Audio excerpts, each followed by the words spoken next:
स्वागत है आप सभी का नेक बीडी लेक्चर में। झारखंड सर्कल का पोस्टमैन मेल गार्ड का 2020 का क्वेश्चन पेपर करेंगे। इस वीडियो में डिपार्टमेंट और जीके के सभी क्वेश्चंस को किया जाएगा। बाकी आपको मैथ के लिए डिस्क्रिप्शन में लिंक मिल जाएगा, वहां से जाकर कर सकते हैं। और साथ में रेगुलर क्लासेस हमारी चल रही हैं, आप जुड़ना चाहते हैं मैसेज कर सकते हैं स्क्रीन पे दिए नंबर पर और हमारे साथ जुड़ सकते हैं। सभी क्वेश्चन पेपर्स की PDF फाइल्स भी विद सोल्यूशन आपको वहाँ पे प्रोवाइड करवाई जाएंगी। तो चलिए शुरू करते हैं। पोस्टमैन मेल गार्ड का 2020 का ये क्वेश्चन पेपर है झारखंड सर्कल का।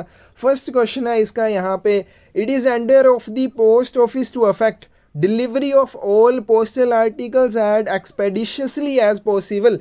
डाक घर का ये प्रयास होता है कि कौन से डाक लेखों का वितरण यथासंभव शीघ्रता से किया जाए। Fully prepaid, unpaid, missent या फिर रिफ्यूज्ड। तो कौन से आर्टिकल्स के लिए डाकघर का ये प्रयास होता है?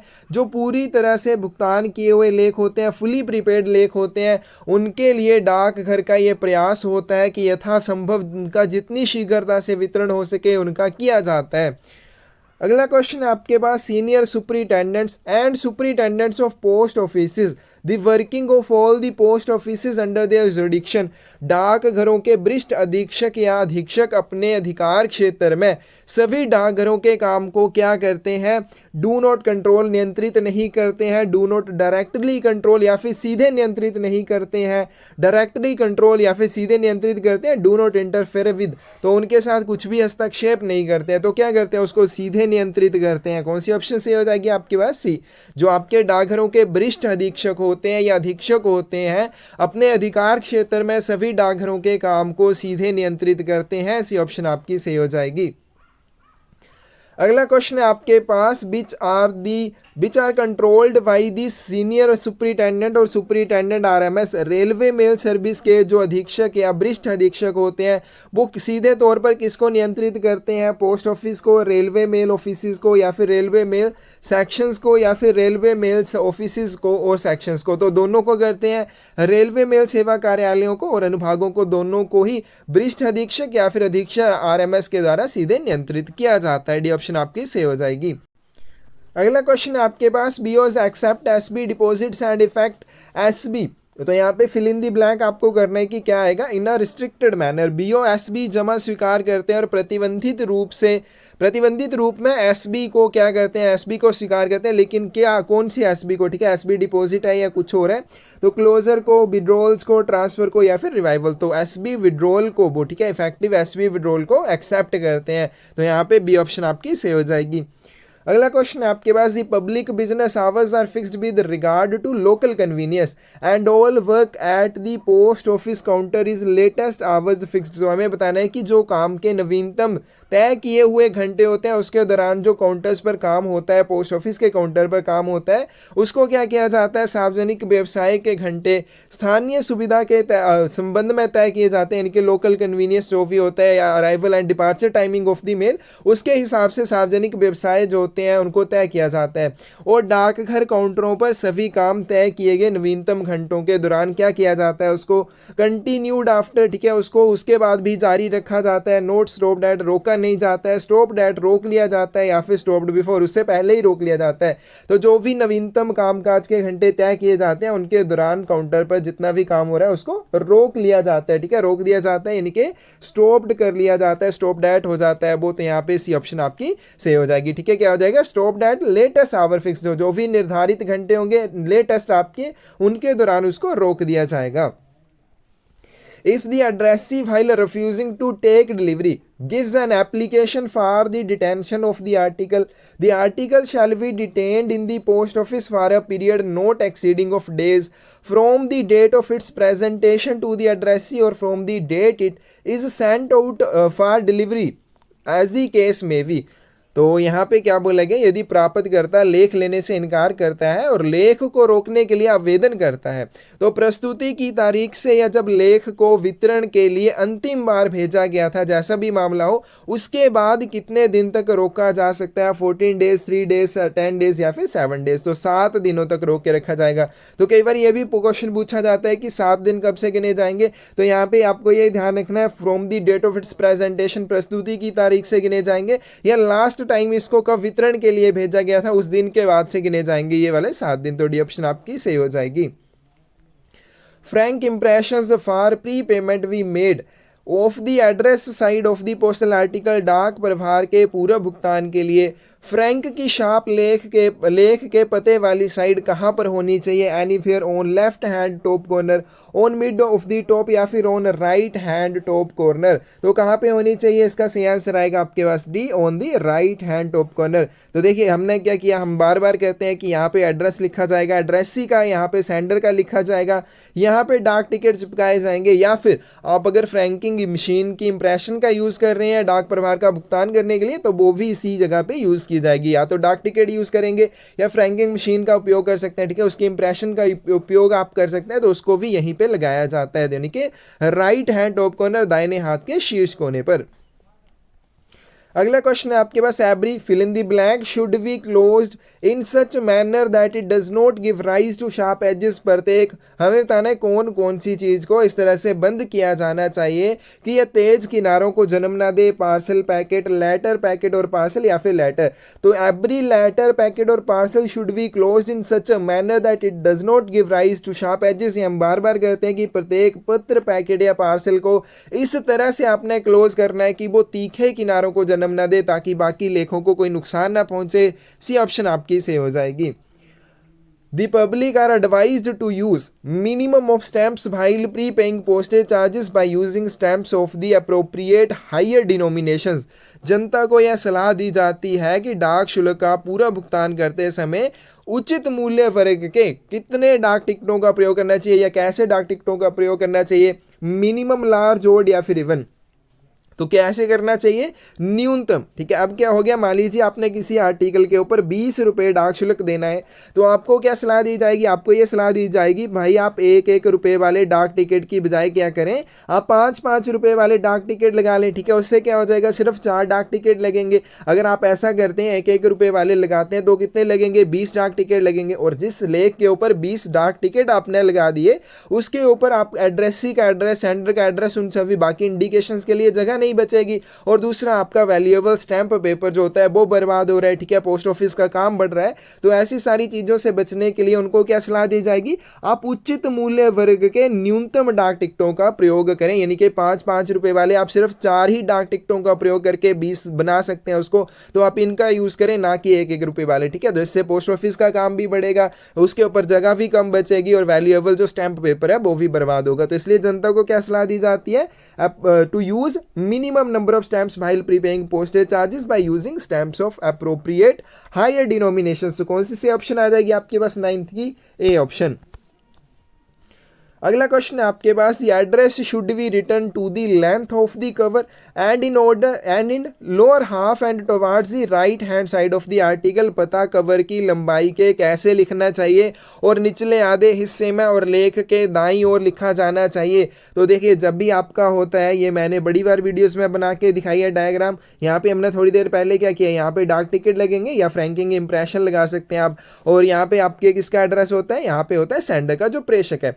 और ये वाली जगह बच के ये होती है आपके किसके लिए? जो आपका एड्रेस या प्राप्त करता है। अब ये वाली है इसकी लेंथ, ठीक है, ये आपका लेख है, ठीक है। ये वाला जो लेख है इसकी लेंथ साइड कौन सी हो जाएगी? ये वाली, ठीक है। ये वाली जो है ये लेंथ साइड हो गई।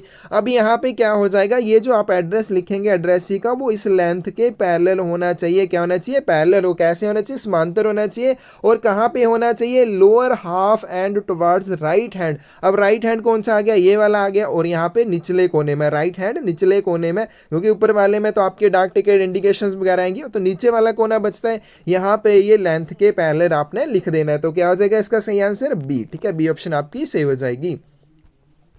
अगला क्वेश्चन आपके पास, only fully prepaid unregistered letters, inland letter cards, post cards, aerograms. आगे हमें बताना है क्या आएगा। Books of post box, post bearing the post box number are deliver through post box. Post box के माध्यम से केवल पूरी तरह से प्रीपेड अपंजीकृत पत्र, अंतर्देशीय पत्र, कार्ड, पोस्ट कार्ड, एरोग्राम। और यहाँ पे हमें बताना है क्या आएगा, किताबों को ही वितरित किया जाएगा। ऑप्शन आपके पास registered newspaper, registered letter, money order या फिर वीपी आर्टिकल्स। तो यहाँ पे क्या आएगा, रजिस्टर्ड न्यूज़पेपर, पंजीकृत समाचार पत्र। अब यहाँ पे देखिए हमने अभी यहाँ पे क्या बोला, अपंजीकृत पत्र होने चाहिए, लेटर मेल के, ठीक है, पत्र डाक के अपंजीकृत लेख होने चाहिए। लेकिन यहाँ पे तो ये बोल रहे हैं रजिस्टर्ड न्यूज़पेपर, पंजीकृत समाचार पत्र। तो क्या चीज़ हो गई, ये जो पंजीकरण इसके साथ लगा हुआ है, ये जो रजिस्टर्ड इसको बोलना चाह रहा है, क्यों बोलते हैं, क्योंकि ये registrar of newspaper in India के साथ रजिस्टर होता है, पंजीकृत होता है, ना कि डाकघर में इसका पंजीकरण करवाया गया है। ठीक है, पंजीकरण मतलब आपने जो 17 रुपीज़ आप देते हैं पंजीकरण के लिए, जैसे रजिस्टर्ड लेटर है उसी तरह से इसकी रजिस्ट्रेशन नहीं हुई होती है। ठीक है, उस तरह से नहीं करवाई होती है, लेकिन फिर भी इसको रजिस्टर्ड न्यूज़पेपर कहा जाता है, क्योंकि ये registrar of newspaper in India के साथ रजिस्टर होता है, इसलिए इसको रजिस्टर्ड न्यूज़पेपर कहा जाता है। तो इसको भी डाकघर में पोस्ट बॉक्स के माध्यम से वितरित किया जा सकता है। तो यहाँ पे आपकी सही ऑप्शन क्या आ जाएगी, इसका सही आंसर आपके पास आ जाएगा ए। The payment of money order is made at the address of the payee on his signing the money order and money order का भुगतान प्राप्तकर्ता को उसके पते पर, मनी ऑर्डर पर, और यहाँ पे हमें बताना है फिल इन दी ब्लैंक में क्या आएगा, पर हस्ताक्षर करवाने के बाद करना चाहिए। तो कौन कौन सी चीज़ों पर हस्ताक्षर करवाए जाने चाहिए, एक तो मनी ऑर्डर के ऊपर करवाए जाएंगे, दूसरा यहाँ पे वसीयत के ऊपर, ठीक है, postman visit book, delivery slip या फिर एक्नोलेजमेंट। तो किसके ऊपर करवाए जाएंगे, एक्नोलेजमेंट के ऊपर। जो आपका मनी ऑर्डर होता है, ये मान लीजिए आपका मनी ऑर्डर है, अब क्या होते हैं आपके ईएमओ होते हैं, इलेक्ट्रॉनिक मनी ऑर्डर होते हैं, तो उसमें ये वाला है, ठीक है, इस तरह से एक लाइन नीचे लगी होती है, ठीक है, जो आपको नीचे से काटनी होती है। उसके नीचे यहाँ पे आपकी एक ऑप्शन होती है जहाँ पे आप एड्रेस, जो भी आपका पे है उसके सिग्नेचर या जो भी थंब इंप्रेशन लगाएगा वो लेंगे, और यहाँ पे एक मनी ऑर्डर के ऊपर होती है, यानी कि दो जगह पे होती है, एक मनी ऑर्डर ये वाला फॉर्म ये, और इसके नीचे जो होती है ये क्या होती है, एक्नोलेजमेंट होती है। तो दोनों के ऊपर साइन लिए जाएंगे तब उसका भुगतान करना चाहिए। डी ऑप्शन आपकी सही हो जाएगी। Postmen are forbidden to deliver any postal articles on which any sum of money is due without receiving immediate payment due, और टू डिलीवर एनी, यहाँ पे हमें बताना है, without obtaining the signature of the addressee. डाकियों को किसी भी डाक लेख को वितरित करने से मना किया जाता है। भाई सभी को तो नहीं किया जाता, लेकिन कौन से लेखों पर, जिन पर कोई भी डाक शुल्क डाक घर को दिया, यानी कि जो भी पोस्टमैन है उसको मना किया जाएगा। अगर किसी भी आर्टिकल के ऊपर चार्जेस पूरे नहीं दिए गए हैं तो वो उसका वितरण नहीं करेगा, और लेखों को प्राप्तकर्ता के हस्ताक्षर के बिना वितरित ना करे। और कौन से जो लेख होंगे उनको प्राप्तकर्ता के हस्ताक्षर लिए बिना वितरित नहीं किया जाएगा, registered letter, insured letter, parcel या रजिस्टर्ड लेटर, इंश्योर्ड या पार्सल, ये सभी। तो इसका सही आंसर क्या आ जाएगा आपके पास, डी, पंजीकृत पत्र, बीमित और पार्सल, इन सभी को पहले इसके लिए आपको जो भी एड्रेस या प्राप्त करता है उसके हस्ताक्षर लेने हैं, तभी उनका वितरण करना है। तो ये चीज़ होती है दोनों, ठीक है। एक तो डाकिए को मना किया जाएगा कि वो ऐसे आर्टिकल्स का वितरण ना करे जिसके ऊपर कोई भी डाक चार्जेस अभी पोस्ट ऑफिस को देने हैं। दूसरा, कोई भी पंजीकृत पत्र, बीमित या पार्सल है उसको एड्रेसी के साइन के बिना वितरित नहीं किया जाएगा, पहले उसके रसीद के ऊपर साइन लिए जाएंगे तभी उसका वितरण किया जाएगा। अगला क्वेश्चन है आपके पास, यहाँ पे हमारे पास क्या दिया हुआ है, in small post offices in the rural areas where is not attached, the postmaster makes arrangements to deliver the unregistered articles on his responsibility। ग्रामीण क्षेत्रों में छोटे डाकघरों में जहां एक क्या संलग्न नहीं है, ठीक है, क्या जुड़ा नहीं है, हमें वो बताना है। पोस्ट मास्टर अपनी जिम्मेदारी पर अपंजीकृत लेख वितरित करने की व्यवस्था करता है। MTS, postal assistant, delivery agent या पोस्टमैन या फिर मेल ओवरसीयर। तो in small post offices in rural areas where a delivery agent और पोस्टमैन इज नॉट अटैच, ठीक है, ऐसे ग्रामीण क्षेत्रों में छोटे डाकघर जहाँ पे आपका अलग से कोई डिलीवरी एजेंट या डाकिया नहीं है, वहाँ पर पोस्ट मास्टर अपनी जिम्मेदारी पर अपंजीकृत, सिर्फ अपंजीकृत लेख जो होंगे उनका वितरण करने की व्यवस्था करता है। बाकी जो पंजीकृत लेख होंगे वो पोस्ट ऑफिस में ही वितरित किए जाते हैं। तो इस क्वेश्चन का सही आंसर आपके पास आ जाएगा सी। नेक्स्ट है आपके पास, when a person takes delivery of an article on which any sum is due to the post office, यहाँ पे हमें बताना है pay the amount marked upon it. जब कोई व्यक्ति किसी ऐसी वस्तु की स्पुर्दगी लेता है, वितरण लेता है जिस पर डाकघर को कोई राशि दे है, तो उस पर अंकित मूल्य का भुगतान मे और मे नोट, ठीक है, कर भी सकता है या नहीं भी कर सकता है। मस्ट नोट, ठीक है, नहीं करना है। मे, ठीक है, मे अपनी मर्जी है उसकी, या फिर मस्ट पे, उसको करना ही पड़ेगा। तो देखिए उसको क्या हो जाएगा, उसको करना पड़ेगा। तो डी ऑप्शन आपकी सही हो जाएगी। आपने किसी भी ऐसे आर्टिकल का वितरण ले लिया जिसके ऊपर कोई भी चार्जेस पोस्ट ऑफिस को देने हैं, सेंडर ने पूरे नहीं दिए हैं, तो ऐसी स्थिति में आपको क्या करना पड़ेगा, उसके ऊपर जो भी ड्यू चार्जेस लिखे होंगे वो आपको पे करने ही पड़ेंगे, आप उनसे बच नहीं सकते हैं। डी ऑप्शन आपकी सही हो जाएगी। अगला क्वेश्चन आपके पास, special arrangements are available at important post offices for the payment of money orders by in case of firms etcetera where receive a large number of money orders, बड़ी संख्या में मनी ऑर्डर प्राप्त करने वाली फर्मों आदि के मामलों में। तो यहाँ पे हमें बताना है दोबारा, मनी ऑर्डर के भुगतान के लिए महत्वपूर्ण डाकघरों में विशेष व्यवस्था उपलब्ध है। तो कौन से, जैसे कि कैसे कैसे उनका भुगतान किया जा सकता है, पे ऑर्डर ओनली, ठीक है, चेक द्वारा, चेक, पोस्टल पे ऑर्डर, या फिर बुक एडजस्टमेंट के द्वारा, या फिर बुक एडजस्टमेंट के द्वारा ही। तो इसका सही आंसर आएगा आपके पास डी। ऐसी आपकी फर्म जिसको बहुत ज़्यादा मनी ऑर्डर प्राप्त होते हैं, अभी सभी के लिए साइन करवाएंगे, एक्नॉलेजमेंट के ऊपर साइन करवाएंगे। इससे बढ़िया क्या होता है, उनको चेक के द्वारा, पोस्टल पे ऑर्डर या फिर बुक एडजस्टमेंट के द्वारा उनका भुगतान किया जाता है। तो ये वाली सुविधा उपलब्ध होती है, सी ऑप्शन आपकी सेव हो जाएगी। If transmission or delivery of letters would be delayed, books, pattern or sample packets other than registered newspapers or parcels may be held back in office of posting for a period not exceeding, यदि पत्रों के प्रेषण या वितरण में देरी होती है। अब देरी क्यों होती है, तो पुस्तकों, पैटर्न या नमूना पैकेट, क्योंकि ये वाली चीज़ें आपके पास या पार्सल है, तो इनकी वजह से, ठीक है, इनके वितरण या प्रेषण की वजह से पत्रों के प्रेषण या वितरण में देरी हो रही है। तो ऐसे जो भी लेख होंगे उनको पोस्टिंग कार्यालय में अधिकतम कितनी अवधि के लिए रोक कर रखा जा सकता है, 18 आवर्स, 2 डेज, 3 डेज या फिर 1 डे। तो उनको एक दिन से अधिक की अवधि के लिए नहीं रोका जाएगा, यानी कि 1 दिन तक रोक सकते हैं, उसके बाद उनको भेजना ही पड़ेगा।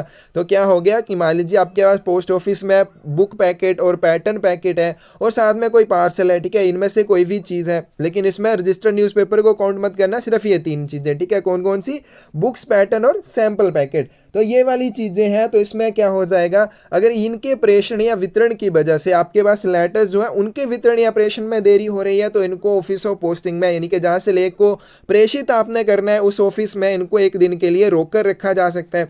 और सेम यही अगर ऑफिस ऑफ डिलीवरी में होता है, ठीक है, अगर इनका वितरण करना है, ठीक है, लेटर्स का वितरण करना है, लेकिन आपके पास क्या है, आपके पास बुक, पैटर्न और सैंपल पैकेट या फिर पार्सल है, तो उनको क्या किया जाएगा। अब यहाँ पे एक चीज़ ध्यान रखनी है, ऑफिस ऑफ डिलीवरी में पार्सल जो होता है उसको डिटेन नहीं किया जाता है, लेकिन आपके बुक, पैटर्न और सैंपल पैकेट को रोका जा सकता है। और कितनी अवधि के लिए, वो इंपॉर्टेंट क्वेश्चन है। यहाँ पे तो ऑफिस ऑफ पोस्टिंग में 1 दिन आ जाएगा, ऑफिस ऑफ डिलीवरी में इनको अगले प्रेषण तक, ठीक है, जो भी नेक्स्ट आपका प्रेषण होगा उसी समय तक रोक के रखा जाएगा। तो ये चीज़ दोनों इंपॉर्टेंट क्वेश्चन है, इसके लिए दोनों को ध्यान रखना है।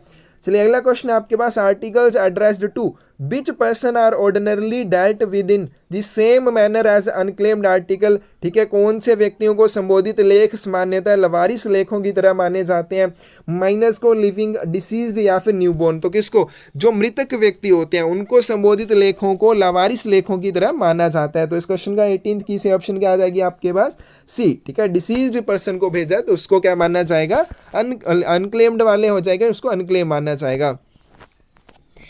अगला क्वेश्चन है आपके पास, person changing their address should give regarding the disposal of postal articles received to their address, अपना पता बदलने वाले व्यक्तियों को अपने पते पर प्राप्त डाक लेखों के निपटान के संबंध में क्या देना चाहिए। तो ऑप्शंस हैं printed instructions, oral instructions, no instructions या फिर रिटन इंस्ट्रक्शंस। तो उनको लिखित निर्देश देने चाहिए, डी ऑप्शन आपकी सही हो जाएगी। If a postal article has once been, तो यहाँ पे हमें बताना है फिल इन दी ब्लैंक में क्या आ जाएगा, the addressee by the post office it will not be redirected to his address elsewhere, यदि कोई डाक लेख एक बार डाकघर द्वारा प्राप्तकर्ता को क्या किया जा चुका हो तो उसे कहीं उसके पते पर और पुनः निर्देशित नहीं किया जाएगा। तो क्या किया जा चुका हो, tended to, sent, show to या फिर रिसीव्ड फॉर। तो क्या हो जाएगा इसका सही आंसर, टेंडेड टू। अगर एक बार प्राप्तकर्ता को प्रस्तुत कर दिया ना, तो उसके बाद उसको प्राप्तकर्ता के पते पर कहीं और रीडायरेक्ट नहीं किया जाएगा, ठीक है, क्योंकि अभी प्रस्तुत हो तभी किया जा सकता है ना, अगर एड्रेस ही वहाँ पे हो। अब एड्रेस ही वहाँ पे है तो उसको क्यों दूसरी जगह पे रीडायरेक्ट किया जाएगा। तो कौन सी ऑप्शन से आ जाएगी आपके पास, ए। अगला क्वेश्चन आपके पास, इन युगल सुरक्षा PLI policy maximum age of the Elder policy holder should not be more than 45 years and the couple should be between of years.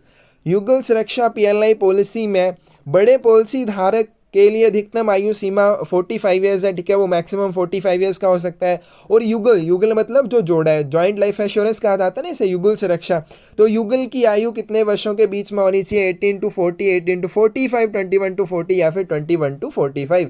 तो 21 से 45 वर्ष के बीच में होनी चाहिए, डी ऑप्शन आपकी सही हो जाएगी। अगला क्वेश्चन है आपके पास, to avail credit facility in speed post the contract will be applicable for a period of. Speed post में क्रेडिट सुविधा के लिए, ठीक है, ये सुविधा प्राप्त करनी है तो इसमें एक अनुबंध होता है, एग्रीमेंट करना पड़ता है, कॉन्ट्रैक्ट करना पड़ता है। तो उस कॉन्ट्रैक्ट की अवधि कितनी रहती है? 5 years, 2 years, 1 year and half year या फिर 1 ईयर। तो इसका सही आंसर आएगा आपके पास डी, 1 साल के लिए होती है, ठीक है, तो डी ऑप्शन आपकी सही हो जाएगी। अगला क्वेश्चन है आपके पास, the size of a postal article for international speed post service shall not exceed in meters for any one dimension and 3 meters for the sum of length and the greatest circumference measured in a direction other than the length। तो यहाँ पे क्या हो जाएगा, अंतर्राष्ट्रीय speed post सेवा के लिए डाक वस्तु का आयाम किसी एक आयाम के लिए कितने मीटर से अधिक नहीं होना चाहिए और लंबाई के अलावा अन्य दिशा में मापी गई लंबाई और अधिकतम परिधि के लिए जो योग वो 3 मीटर से अधिक नहीं होना चाहिए। तो क्या हो जाएगा, 1.25, 1 मीटर, 2 मीटर या फिर 1.5 मीटर। तो 1.5 मीटर से अधिक नहीं होना चाहिए। और लेंथ, ठीक है, लेंथ दूसरी कौन सी, जो आपकी दूसरी सबसे लंबा आयाम जो उसके अलावा दूसरी साइड से मापी गई जो लंबाई होगी प्लस यहाँ पे परिधि जो होगी, उन दोनों का योग 3 मीटर से ज़्यादा नहीं होना चाहिए। तो यहाँ पे इस क्वेश्चन का सही आंसर आएगा आपके पास डी। नेक्स्ट क्वेश्चन है आपके पास, in Sukanya Samriddhi account can be open either in post office और in any banking the name of a girl child up to 10 years of age. तो ये हिंदी में थोड़ा सा गलत है, क्या मतलब हो जाएगा कि जो सुकन्या समृद्धि खाता होता है आप बैंक में या पोस्ट ऑफिस में 10 वर्ष से कम वर्ष की बच्ची के लिए खुलवा सकते हैं, ठीक है, लड़की के लिए खुलवा सकते हैं, लेकिन कितने अकाउंट खुलवा सकते हैं आप, ये हमसे पूछा गया कि एक लड़की जो 10 वर्ष से कम है, चाहे उसके लिए बैंक में चाहे पोस्ट ऑफिस में, आप कितने अकाउंट खुलवा सकते हैं, 1 और 2, 2, 1 या फिर इनमें से कोई भी नहीं। तो इसका सही आंसर आपके पास 24 का क्या आ जाएगा, सिर्फ आप एक ही अकाउंट खुलवा सकते हैं, तो आपकी सी ऑप्शन सही हो जाएगी। अगला क्वेश्चन है आपके पास, in post office saving account no interest will be allowed in a month if balance between 10th and last day of month falls below. डाकघर बचत खाते में एक महीने में कोई ब्याज नहीं दिया जाएगा यदि महीने के 10वें और अंतिम दिन के बीच शेष राशि कितने से कम हो जाएगी, 50, 500, 1000 या फिर 20। तो 500 से कम हो जाएगी तो कोई भी आपको इंटरेस्ट नहीं मिलेगा। और कौन से दिन से कौन से दिन तक, 10वें दिन से लेके महीने के अंतिम दिन तक। अब तो 500 से नीचे निकलते ही नहीं है, लेकिन पहले था, ठीक है, अगर कम हो गई तो उसमें आपको कोई भी इंटरेस्ट नहीं दिया जाता था। ब्लाइंड लिटरेचर नो रिटन और printed communication should be enclosed except. अंध साहित्य में मुद्रित या संचार, लिखित संचार संलग्न नहीं होना चाहिए सिवाय, ठीक है, इसमें क्या बोला गया, कोई भी आप लिखित या मुद्रित संचार नहीं भेज सकते हैं, लेकिन कुछ चीज़ों की अनुमति है। वो कौन सी चीज़ें हैं, the title and table of contents, ठीक है, शीर्षक आप लिख सकते हैं और सामग्री की तालिका लिख सकते हैं, की एंड इंस्ट्रक्शंस, ठीक है, निर्देश हो सकते हैं। और level for return of packet या फिर पैकेट के वापसी के लिए एक लेबल हो सकता है, ऑल दी अबव। तो ये सारी चीज़ों की अनुमति है, ऑल दी अबव, ठीक है, ये सारी चीज़ें आप लिख सकते हैं। अगला क्वेश्चन है आपके पास, अंडर एंडोमेंट एश्योरेंस संतोष, ठीक है, एंडोमेंट एश्योरेंस को क्या कहा जाता है, संतोष कहा जाता है। Scheme, the term offered till proponent attains the age of maturity 35, 40, 45, 50। अब ये हमें बताना है क्या आएगा, ईयर्स ऑफ एज। तो यहाँ पे देखिए तो नाम पूछे जाते हैं मोस्टली, जैसे एंडोमेंट एश्योरेंस का संतोष हो जाएगा। अब इसमें आपको बताता हूँ कैसे याद रखना है। जैसे एंडोमेंट एश्योरेंस आपकी आ गई तो इसमें संतोष इसको लिखा हुआ है। अब संतोष क्या कब होता है, जब आपको पता है कि भाई ये वाली चीज़ इतने टाइम के बाद होने वाली है, ठीक है, आपको पता है एग्जैक्ट कि यहाँ इतने दिन में हो जाएगी, तो आपको उसमें एक संतोष रहता है, ठीक है। तो आप इसको ऐसे याद कर सकते हैं, जो एंडोमेंट एश्योरेंस होती है इसमें आपको क्या मिलता है, संतोष मिलता है, कि इसमें आपको टाइम फिक्स होता है कि इस एज के ऊपर आपको मैच्योरिटी मिलेगी। तो यहाँ पे देखिए 35 ईयर्स की आप एज के ऊपर मैच्योरिटी ले सकते हैं, 40, 45, 50। और कौन कौन सी एजेस के ऊपर आप मैच्योरिटी ले सकते हैं, 50 एंड 60, ठीक है, 55, 58, 60। तो इसका सही आंसर भी आ जाएगा, ठीक है। 50 के बाद 55 ईयर्स की एज, 58 और 60 ईयर्स की एज के ऊपर आप इसको मैच्योर करवा सकते हैं। तो ये इसका फ़ायदा होता है एंडोमेंट एश्योरेंस का। इसमें आपको पहले ही पता होता है कि इतने समय के बाद मैच्योर होने वाली है, तो इसको क्या कहा जाएगा, संतोष कहा जाएगा। अगला क्वेश्चन आपके पास, फ्लैटलिक डिपॉजिट अकाउंट में be open with a minimum deposit of rupees in cash और by remittance by money order और बाई चेक और ड्राफ्ट एंड कैशेबल इन इंडिया। तो भारत में डाक टिकट जमा खाता न्यूनतम कितने से खोला जा सकता है और भुगतान जो है वो राशि द्वारा या मनी ऑर्डर द्वारा किया जा सकता है, 200, 300, 500 इनमें से कोई भी नहीं। तो जो फ्लैटली डिपॉजिट अकाउंट होता है मिनिमम 200 रुपीज़ से खुल जाता है, तो ये ऑप्शन आपकी सही हो जाएगी। Cash on delivery facility shall be available to express parcel, business parcel और स्पीड पोस्ट। तो ध्यान रखना, सीओडी जो होता है आप कौन कौन से लेखों को भेज सकते हैं, express parcel, business parcel, speed post, इन सभी को भेज सकते हैं। If amount specified for recovery from जो भी आपका एड्रेस ही होगा shall not exceed. Cash on delivery की सुविधा एक्सप्रेस पार्सल, बिजनेस पार्सल और स्पीड पोस्ट के लिए उपलब्ध है यदि वसूली के लिए निर्दिष्ट राशि कितने से अधिक नहीं होगी, 5,000, 50,000, 2,000 या फिर 500। तो 50,000 रुपये तक आप भेज सकते हैं, ठीक है। अगर 50,000 रुपये से अधिक किए तब नहीं भेज पाएंगे, लेकिन 50,000 रुपये तक आप एज आर्टिकल को COD आर्टिकल की तरह भेज सकते हैं। अगला क्वेश्चन है आपके पास, in business post customers can choose mailing services including, तो यहाँ पे हमें बताना क्या चीज़ आएगी, customer premises, franking, inserting, sealing and addressing etcetera to meet their needs. Business post में ग्राहक अपनी ज़रूरतों को पूरा करने के लिए सेवाएं चुन सकता है, जिसमें ग्राहक के परिसर से क्या है, फ्रैंकिंग, इंसर्टिंग, सीलिंग, एड्रेसिंग इत्यादि सेवाएं शामिल है। तो हमें यहाँ पे फिल इन दी ब्लैंक करना है, क्या है, dispatch of mail to, booking of mail at, ठीक है, डिलीवरी ऑफ मेल एट या फिर कलेक्शन ऑफ मेल्स फ्रॉम। तो इसमें क्या आ जाएगा, डी ऑप्शन आपकी सही हो जाएगी। इसमें आपको जो बिजनेस पोस्ट होती है इसमें कस्टमर के प्रांगण से, ठीक है, उसके परमिसेस से डाक को एकत्र करने की सुविधा भी उसको मिल जाती है, तो डी ऑप्शन आपकी सही हो जाएगी। नेक्स्ट है आपके पास यहाँ पे फिर दी फिल इन ब्लैंक करना है, of an article is the side on which the address is written, the term facing means the arrangement of articles with the address side of words. किसी लेख का, तो हमें बताना है क्या होता है, बैपक्ष होता है जिस पर पता लिखा होता है, और फेसिंग शब्द का अर्थ है एड्रेस साइड के साथ ऊपर की ओर लेखों की व्यवस्था। तो ये तो हमें पता है, फेसिंग क्या होती है, सम्मुखन क्या होता है कि लेखों को इस तरह से व्यवस्थित करना कि उनके पते वाले भाग ऊपर की ओर और सभी एक ही दिशा में आ जाए, उसको तो कह देंगे हम फेसिंग, ठीक है, वो सम्मुखन हो गया। लेकिन उस साइड को क्या कहा जाएगा जिसके ऊपर पता लिखा होता है, कवर कहा जाएगा, फ्रंट, फेस या फिर टॉप, तो उसको कहा जाता है मुख। किसी भी लेख का जो फेस होता है, ठीक है, मुख जो होता है वो कौन सी साइड होती है, जिस साइड के ऊपर एड्रेसी का पता लिखा होता है। सी ऑप्शन आपकी सही हो जाएगी। A head office is the main office of group of post offices consisting of itself and a number of small offices called and branch offices which have been placed under its account jurisdiction। प्रधान डाकघर डाक कार्यालयों के समूह का एक मुख्य कार्यालय होता है जिसमें स्वयं और कई छोटे कार्यालय होते हैं, जिन्हें, तो हमें बताना है यहाँ पे क्या आएगा, या शाखा कार्यालय कहा जाता है और इसके अधिकार क्षेत्र में आते हैं नकद कार्यालय, मेल कार्यालय, सब ऑफिस या फिर सेक्शन। तो क्या बोलना गया कि एक आपका ग्रुप होता है पोस्ट ऑफिस का, जिसका जो मेन ऑफिस है वो हेड ऑफिस होगा, प्रधान कार्यालय होगा, और ये जो ग्रुप होता है इसमें ये स्वयं भी आता है, इनके प्रधान डाकघर हेड ऑफिस भी आता है, और उसके बाद छोटे कार्यालय आते हैं जिन्हें क्या कहा जाता है, जिन्हें उप डाकघर कहा जाता है और शाखा डाकघर कहा जाता है। यानी कि शाखा डाकघर दिया हुआ है, दूसरा कौन सा आ जाएगा आपके पास, उप कार्यालय या उप डाकघर आ जाएगा। तो कौन सी ऑप्शन सही हो जाएगी आपके पास, सी ऑप्शन सही हो जाएगी। नेक्स्ट है आपके पास sub office situated in a town और its suburbs where there is also head office is termed as, एक नगर या उसके उपनगरों में स्थित एक उप कार्यालय जहां एक प्रधान कार्यालय भी होता है उसको क्या कहा जाता है, टाउन पोस्ट ऑफिस, टाउन सब ऑफिस, टाउन कैश ऑफिस या फिर टाउन मेल ऑफिस। तो उसको क्या कहा जाता है, टाउन सब ऑफिस कहा जाता है। 33 की बी ऑप्शन सही हो जाएगी। तो आगे उसके बाद हमें फिर से फिल इन दी ब्लैंक करना है, of a branch office is designated as branch post master. ये जो ब्रांच पोस्ट मास्टर जी होते हैं ना, ये क्या होते हैं, शाखा डाकघर के, किसको ब्रांच पोस्ट मास्टर के रूप में नामित किया जाता है, GDS को, ऑफिसर इंचार्ज को, ABPM को या लैंडलॉर्ड को। तो शाखा कार्यालय के जो प्रभारी होते हैं उनको क्या कहा जाता है, शाखा पोस्ट मास्टर कहा जाता है। तो इसका सही आंसर क्या आ जाएगा आपके पास, बी। नेक्स्ट है आपके पास, there are 3 kind of mail bags, जो डाक थैले होते हैं वो 3 प्रकार के होते हैं, और सबसे पहले दिया हुआ station mail bag, sorting mail bag, और तीसरा हमें बताना है कौन सा आ जाएगा। और mail bags are due bags, तो ये हमें अच्छे से पता है भाई, मैंने बहुत बार बोला है कि मेल बैग ड्यू बैग होते हैं। ड्यू बैग क्या होते हैं, जिनको बनाना ही पड़ता है, और आपके अनयूजुअल, जिनको समय समय पर नहीं, जब ज़रूरत पड़े, जब समय हो तभी बनाया जाएगा, ऐसे उनकी ज़रूरत नहीं है तो नहीं बनाते हैं। तो मेल बैग 3 प्रकार के होते हैं, स्टेशन, सॉर्टिंग, और तीसरे कौन से होते हैं, फॉरवर्ड, ट्रांजिट, रिटर्न या कंबाइंड। तो तीसरे कौन से होते हैं, कंबाइंड मेल बैग होते हैं। डी ऑप्शन आपकी सही हो जाएगी। मेल बैग एक्सचेंज्ड बिटवीन, तो यहाँ पे क्या हो जाएगा, mail bag exchange between inside a cash office and a sub office bill also contain inside the registered bag.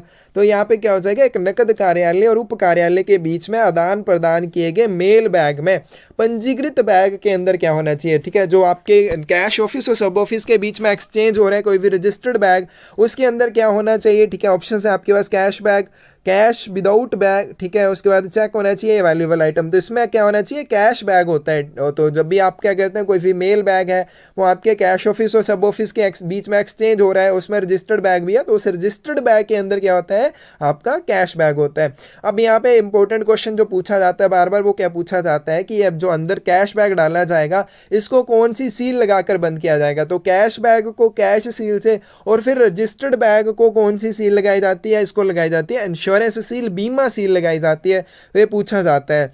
आगे आपके पास ये expression camp correspondence means letters and other articles of correspondence addressed without the addition of the without the addition of the name of any post town and intended for high officers on tour, ठीक है। शिविर पत्राचार का अर्थ है पत्र या पत्राचार के लेख जिन्हें कहाँ को बिना किसी पोस्ट टाउन के नाम के संबोधित किया गया हो और जो दौरे पर उच्च अधिकारियों के लिए अभिप्रेत हैं। तो यहाँ पे क्या हो, for high officers camp, for SSP, for सीपीएमजी।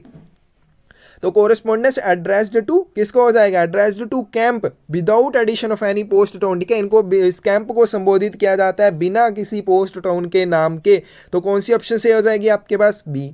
A missent article is an article which has been erroneously forwarded by an office to an office other than the, गलत भेजा गया लेख एक ऐसा लेख होता है जिसे किसी कार्यालय द्वारा गलती से के कार्यालय के अलावा किसी अन्य कार्यालय को भेज दिया जाता है, ठीक है।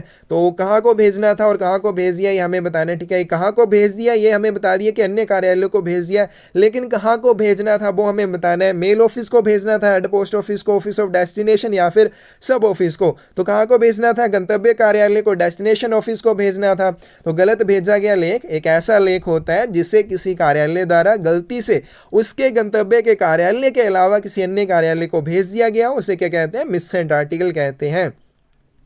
Mail bag is a bag containing unregistered and, तो यहाँ पे क्या आ जाएगा, of letter mail, letters, postcards and book and pattern packets and also unregistered parcel and the registered article being enclosed in a registered bag.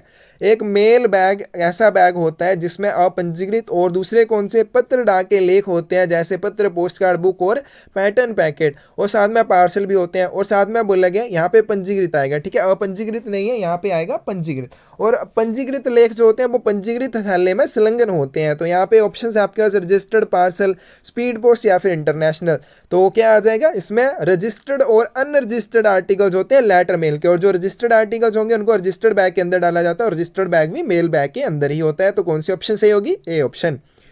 अगला question है, misdirected article is a vernacular article on which the, तो यहाँ पे हमें बताना है क्या आ जाएगा, destination has been written English by the office of posting. एक गलत निर्देशित लेख एक स्थानीय भाषा का लेख है जिस पर पोस्टिंग कार्यालय द्वारा गंतव्य अंग्रेजी में लिखा गया है। तो कैसा गंतव्य लिख दिया भाई कि उसको मिस डायरेक्टेड कहा दिया गया, correct but without pin code, सही लिखा है लेकिन पिन कोड के बिना, करेक्ट बट इनकम्प्लीट या फिर incorrect.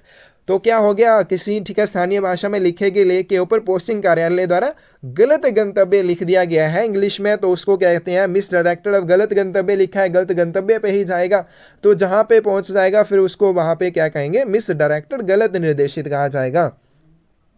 If a registered article of letter or parcel mail is delivered to an illiterate addressee his, तो यहाँ पे हमें बताना है क्या आएगा, और other mark should be taken on the receipt and attested by the postman. यदि पत्र या पार्सल मेल का एक पंजीकृत लेख एक अनपढ़ प्राप्तकर्ता को दिया जाता है तो उसकी, तो क्या उसकी या अन्य चिन्ह रसीद पर लिया जाना चाहिए और डाकिए द्वारा सत्यापित किया जाना चाहिए। तो हमें बताना है कौन सी चीज़ है, ठीक है, या उसका चिन्ह जो है रसीद पर लिया जाएगा, सिग्नेचर, सील, सिक्योरिटी या फिर गारंटी। तो भाई अगर आप सिग्नेचर सोच रहे हैं ना, तो इसका मतलब आपका जो माइंड है ना बिल्कुल एक्टिव नहीं है, आप एक्टिव होके नहीं बैठे हैं। तो क्या हो जाएगा इसका आंसर, भाई यहाँ पे क्या बोला गया, अनपढ़ है, इलिटरेट है, ठीक है, वो अनपढ़ है, तो अनपढ़ हस्ताक्षर कैसे करेगा, तो उसकी सील, ठीक है, कोई भी सील बनवाई हुई है उसने या कोई भी और चिन्ह है उसको लिया जाना चाहिए रसीद पर, और फिर डाकिया उसको सत्यापित करेगा। तो यहाँ पे मैं थोड़ा सा और आपको समझा देता हूँ क्या हो जाएगा, कि एक तो क्वेश्चन आता है ना आपका कि ये इलिटरेट वाला, ठीक है, इसमें क्या हो गया, वो अनपढ़ है, तो अनपढ़ व्यक्ति है, तो यहाँ पे क्या हो जाएगा कि पोस्टमैन उसके सिग्नेचर या सॉरी उसकी सील या स्टैंप को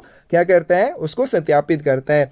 अब ये तो हो गया क्योंकि पोस्टमैन अनपढ़ व्यक्ति को देख सकता है, लेकिन एक आता है पर्दानशीन वुमेन, जो घूंघट में रहने वाली औरतें होती हैं, तो चाहे वो पढ़ी लिखी हैं चाहे वो अनपढ़ है, तो उसके लिए जो आर्टिकल आएंगे रजिस्टर्ड वाले, उन्हें क्या किया जाएगा, एक गवाह के द्वारा, ठीक है, एक गवाह के द्वारा उसके हस्ताक्षर को सत्यापित किया जाएगा, या फिर जो भी मार्क या सील होगी उसको सत्यापित करेगा एक विटनेस, और जो आर्टिकल वितरित किया जाएगा वो उसी गवाह को दिया जाएगा जिसने उस महिला के हस्ताक्षर सत्यापित किए होंगे। तो ये दोनों में थोड़ा सा फर्क है, ठीक है, इनको अच्छे से ध्यान में रखना, अलग अलग क्वेश्चन ये पूछे भी जाते हैं।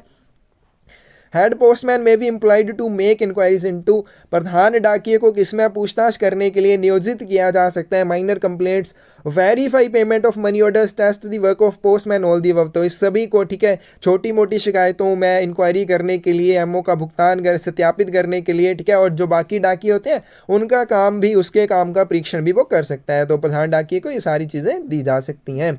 अगला क्वेश्चन आपके पास आ रहा है, expected to know the rates of inland postage and they should be complete to fill up, sorry competent to fill up the forms of general use for customers, ठीक है, किससे उम्मीद की जाती है कि उसको अंतर्देशीय डाक दरों के बारे में पता होना चाहिए और सामान्य उपयोग के फॉर्म भरने के लिए सक्षम होना चाहिए एमटीएस, पोस्टमैन, केयर टेकर या फिर सिक्योरिटी गार्ड। तो ठीक है, इसका सही आंसर क्या आ जाएगा, डाकिये से, क्योंकि वीट में जाता है डाकिया, तो लोग अगर उससे पूछ लें भाई ये वाली चीज़ बताएं आपको कितने चार्जेस लगने हैं, तो उसको पता होने चाहिए, या कोई फॉर्म भरना हो तो वो भी पोस्टमैन को पता होना चाहिए। तो इसमें क्या आ जाएगी, बी ऑप्शन से हो जाएगी।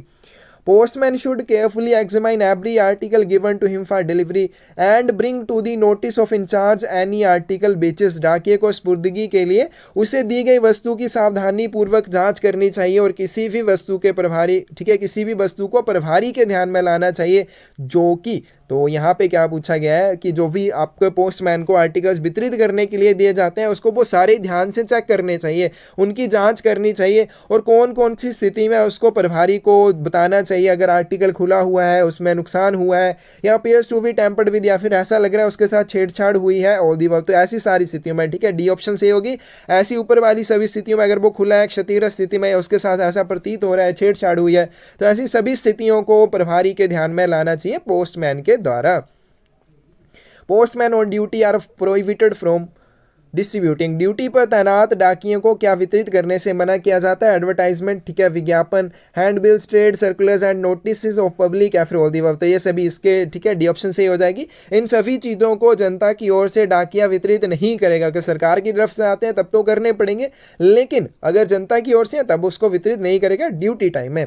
Mail agent, mail guard of a mail office while transacting mails should first make over the bags for mail का लेन देन करते समय मेल कार्यालयों के मेल एजेंट या मेल गार्ड को पहले बैगों को क्या करना चाहिए। अब यहाँ पे देखो दो चीज़ें होती हैं, दो चीज़ें क्या होती हैं, एक तो मेल एजेंट या मेल गार्ड होता है अनुभाग का, सेक्शन का, तो वो क्या करता है जब मेल्स को देने आता है, ठीक है, आदान प्रदान करता है, जब ट्रेन पहुँचती है रेलवे प्लेटफॉर्म पर, तो वो सबसे पहले क्या करता है, ठीक है, तो यहाँ पे क्या हो जाएगा, mail agent mail guard of section take delivery for set before giving those for dispatch, ठीक है, तो वो क्या करता है, पहले वितरण लेता है, जो भी उसके डाक कार्यालय के लिए बैग आते हैं उनका पहले वो वितरण लेता है, उसके बाद वो प्रेषित करने के लिए दिया जाता है। तो ये हो गया सेक्शन वाला, सेक्शन वाले को भरोसा नहीं होता है। दूसरा आ गया मेल ऑफिस वाला, ये शरीफ है, ठीक है, ये एजेंट है, मेल गार्ड कौन सा होता है, first make over bags for dispatch. तो ये क्या करता है, पहले जो प्रेषित करने होते हैं बैग उनका वितरण देता है, उसके बाद अपने कार्यालय के लिए जो बैग होते हैं उनको प्राप्त करता है। तो यहाँ पे क्या हो गया, अब ऐसा क्यों होता है, क्योंकि मेल बैन में अगर बहुत सारे बैग हैं तो अगर उसने क्या किया, पहले उनको डिस्पैच करने के लिए नहीं दिया और पहले प्राप्त कर लिए, तो वो रखेगा कहाँ पे, मेल बैन में जगह नहीं है, तो पहले वो उनको डिस्पैच करने के लिए देता है, ठीक है, डिस्पैच कर दिए, अब जगह बन गई बैन में, तो फिर उसके बाद वो वितरण ले लेगा उनका जो भी कार्यालय के लिए आएंगे। तो इस क्वेश्चन का सही आंसर क्या आ जाएगा, तो यहाँ पे मेल एजेंट और मेल गार्ड कौन सा बोला गया, मेल ऑफिस का, तो मेल ऑफिस का शरीफ वाला होता है, तो कौन सा हो जाएगा, डी ऑप्शन आपकी सही हो जाएगी। वो क्या करेगा, पहले बैगों को प्रेषण के लिए देगा, उसके बाद अपने कार्यालय के लिए जो भी बैग आएंगे उनको प्राप्त करेगा। Every set is supplied with, प्रत्येक सेट को किसकी आपूर्ति की जाती है, date stamp and name stamp, date seal, detain, late fee, not paid stamp या फिर ऑल दी अबव। तो ये सभी की जाती हैं, ठीक है, प्रत्येक सेट को क्या कौन कौन सी मोहरें, date stamp, name stamp, date seal, detain, late fee, not paid, ये वाली स्टैंप जो होती हैं मोहरें ये दी जाती हैं, डी ऑप्शन आपकी सही हो जाएगी। Portfolio will always remain in the personal custody of head sorting assistant और मेल गार्ड। तो यहाँ पे ये थोड़ा सा इंपॉर्टेंट पॉइंट है, ये ध्यान रखना, इस बार के क्वेश्चन पेपर में पक्का आएगा कि पोर्टफोलियो हमेशा किसकी व्यक्तिगत अभिरक्षा में रहता है, हेड सॉर्टिंग असिस्टेंट, प्रधान छंटाई सहायक, या फिर मेल गार्ड, इन दोनों के अलावा, ठीक है, मेल एजेंट को इसमें बीच में इंक्लूड मत करना, सिर्फ मेल हेड सॉर्टिंग असिस्टेंट और मेल गार्ड, तो इन दोनों में से किसी की विवक्षा में रहेगा। Who will be responsible for its safety and to enable to him to do so the, क्या यहाँ पे हमें बताना है, फिल इन दी ब्लैंक में क्या आएगा, विल बी प्रोवाइडेड। पोर्टफोलियो हमेशा head sorting assistant mail guard की व्यक्तिगत अभिरक्षा में रहेगा, जो इसकी सुरक्षा के लिए जिम्मेदार होगा, और उसे ऐसा करने में सक्षम बनाने के लिए क्या प्रदान किया जाता है, मीन्स फॉर लॉकिंग अप और सिक्योरिंग पोर्टफोलियो, पोर्टफोलियो को लॉक करने या सुरक्षित करने के लिए साधन प्रदान किया जाएगा, असिस्टेंट इंश्योरेंस या फिर मंथली अलाउंस। तो भाई उसको पोर्टफोलियो को लॉक करने के लिए ताला चाबी दी जाती है ताकि वो सुरक्षित रहे, ठीक है जी, तो यह ऑप्शन आपकी सही हो जाएगी। अगला क्वेश्चन है, head sorting assistant is required to submit to its superintendent through the record officer daily report in which the by him or his team must be brought to notice. तो देखिए जो दैनिक report होती है वो प्रधान छंटाई सहायक को अपने सुपरिटेंडेंट तक रिकॉर्ड ऑफिसर के माध्यम से पहुंचानी होती है, और उस दैनिक रिपोर्ट में होता क्या है, ठीक है, कौन कौन सी चीज़ें होती हैं जो उसके द्वारा और उसके जो भी टीम मेंबर्स होते हैं उनके द्वारा नोटिस की जाती हैं। दो ऑप्शन हैं आपके पास, trips made, letter sorted irregularities या फिर ट्रॉलीज यूज। तो इस क्वेश्चन का सही आंसर क्या आ जाएगा, तो जो भी क्या होती हैं इरेगुलरिटीज होती हैं, नियमितताएं होती हैं जो उसके द्वारा या उसके कार्यालय में क्या उसके अधीनस्थ जो भी होते हैं उनके ध्यान में आती हैं, तो ये सारी चीज़ें दैनिक रिपोर्ट में होती हैं। सी ऑप्शन आपकी सही हो जाएगी। लास्ट क्वेश्चन है डिपार्टमेंट की क्वेश्चंस का। The mail abstract is divided into two parts. जो डाक सार होता है उसको दो भागों में विभाजित किया जाता है, mails and bags. The first part on the left hand side shows under the receipts. तो यहाँ पे एक पहला साइड जो होती है उसमें क्या होती है, रिसिप्ट्स, तो प्राप्तियाँ जो भी होती हैं, ठीक है। दूसरी साइड क्या होता है, डिस्पैच। एक साइड रिसिप्ट, दूसरी साइड डिस्पैच। तो रिसिप्ट वाले भाग कहाँ पे होते हैं, बाईं ओर होते हैं, ठीक है। अब ये क्या हो गया, ये मान लीजिए डाक सार है, तो ये बाईं वाली इस साइड में क्या होगा, रिसिप्ट्स जो भी प्राप्तियाँ, और इस साइड में क्या होता है, डिस्पैचेस यानी कि जो भी प्रेषित करना है। तो इसमें देखिए रिसिप्ट वाली साइड में क्या बोला गया, इस साइड जो आएगा वो क्या बोला गया है, the number of due mails due to be received. अब ड्यू मेल अपेक्षित डाक यानी कि जो प्राप्त करनी ही करनी है, डेली आपको भेजनी है, उसको कहेंगे ना ड्यू मेल। तो number of due mails due to be received, तो जो भी अपेक्षित डाक है जिसे प्राप्त करना है, एंड नंबर एक्चुअली रिसीव, और एक्चुअल में आपको कितने प्राप्त हुए, ठीक है, वो चीज़ नोट की जाती है। The number of unusual mails received या फिर असामान्य मेल जो भी प्राप्त होती है। The bags opened by the section or office and forward bags being shown separately, ठीक है, अनुभाग या कार्यालय द्वारा खोले गए बैग और आगे जाने वाले बैगों को जो बैग होते हैं उनको अलग से दिखाया जाता है, ऊपर के सभी। तो ये सारी चीजें होती हैं, तो इसमें से आंसर आपके पास क्या आ जाएगा, D, all the above are correct. D option आपकी सही हो जाएगी। चलिए आगे आपके पास जीके के questions. Who has called Rabindranath Tagore as the great sentinel. Rabindranath Tagore को महान प्रहरी किसने कहा था, अब्दुल कलाम आजाद, महात्मा गांधी, राजेंद्र प्रसाद या फिर सुभाष चंद्र बोस। महात्मा गांधी ने कहा था, बी ऑप्शन आपकी सही हो जाएगी। Which of the following river is called Vriddha Ganga, ठीक है, वृद्धि नहीं है, बृद्ध गंगा आएगा। निम्न में से किस नदी को बृद्ध गंगा कहा जाता है, कृष्णा, गोदावरी, कावेरी या फिर नर्मदा। तो जिसको दक्षिण की गंगा कहा जाता है उसको बृद्ध गंगा भी कहते हैं, ठीक है, गोदावरी नदी को। तो 50 सेकंड की से ऑप्शन आपके पास क्या आ जाएगी, बी। अगला क्वेश्चन है आपके पास, India lies in the hemisphere. भारत किस गोलार्ध में स्थित है, northern and eastern, southern and eastern. तो पढ़ लो ऑप्शन, ठीक है, जल्दी से वीडियो रोक के। तो इसका सही आंसर आपके पास आ जाएगा, उत्तरी पूर्वी गोलार्ध में स्थित है। Some of the drawbacks of democracy, लोकतंत्र की कुछ कमियां, करप्शन एंड हाइपोक्रेसी, ठीक है, सॉरी यहाँ पे क्या हो जाएगा, भ्रष्टाचार और पाखंड। उसके बाद इंस्टेबिलिटी और डिलेस, ठीक है, स्थिरता और देरी।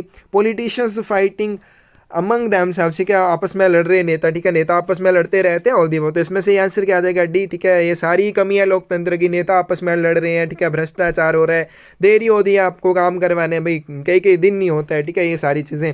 आगे with which of the following states Kuka movement is associated. निम्न में से किस राज्य से कूका आंदोलन जो है संबंधित है, असम, पंजाब, बंगाल या फिर महाराष्ट्र। तो पंजाब से स्थित है, तो कौन सी ऑप्शन से आ जाएगी, बी। अगला क्वेश्चन है आपके पास, who was considered as lord of Vedas. वेदों का स्वामी किसे कहा जाता है, सूर्य, वरुण, इंद्र या फिर इनमें से कोई नहीं, तो वरुण को कहा जाता है, बी ऑप्शन आपकी सही हो जाएगी। When did governor general rule and in India. Bharat में गवर्नर जनरल का शासन कब हुआ, तो जब भारतीय संविधान लागू हुआ तब यहाँ पे गवर्नर जनरल का जो शासन था, रूल था, वो खत्म हुआ। तो कब हुआ, 26 जनवरी 1950 को।